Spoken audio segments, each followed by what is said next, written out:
I'm Dana Obelman, and it's time for this week's question, and it comes from Lynn. And she's wondering, how do I know when my toddler is ready to drop her nap?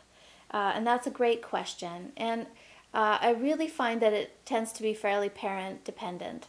I can remember with my 3 children, I like my children to go to bed at 7 p.m. They still do to this day, and that's the way that I like things, because I like to have, some evening time. And so I found that when naps started to interfere with that, then that was a good time to end the nap for my children. Now, I've had clients who don't mind a later bedtime, say 8:30, 8 o'clock, and want to keep the nap. And that's fine too. Maybe you've got other children and you just find that that gives you a little bit of a break during your day, then absolutely go ahead and keep the nap. So that's where you start. Decide which one you prefer and then go with that. And the average age, it can be as early as 2, and I've had clients with children still napping, into the 3.5. So again, if it's an older child, 3 or older, I would say that that's a situation where the parent has decided, I'm going to keep the nap and I don't mind a little bit of a later bedtime. Now, the interesting thing about losing the nap is that most children will readily go down for a nap and they'll seem tired and ready for their nap. So it's not really the nap that causes the problem, it's bedtime.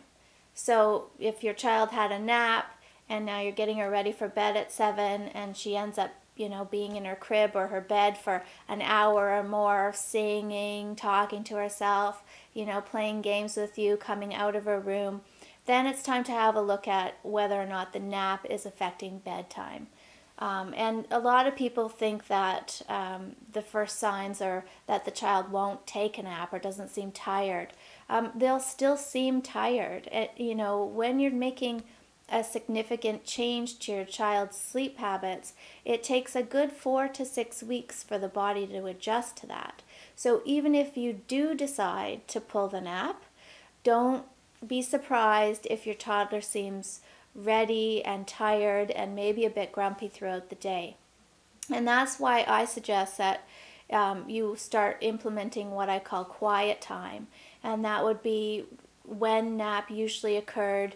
You'd put your child in their bedroom, get them engaged in a quiet activity, maybe doing some coloring or playing with cars or looking at books, and then set a timer, for half an hour, 45 minutes, and let them have some independent playtime that does not involve you or the television or any kind of overstimulation, and consider it some downtime for both you and the child. Then it might take, a little practice to keep your toddler there and to make it a rule that we have quiet time. This is what we do.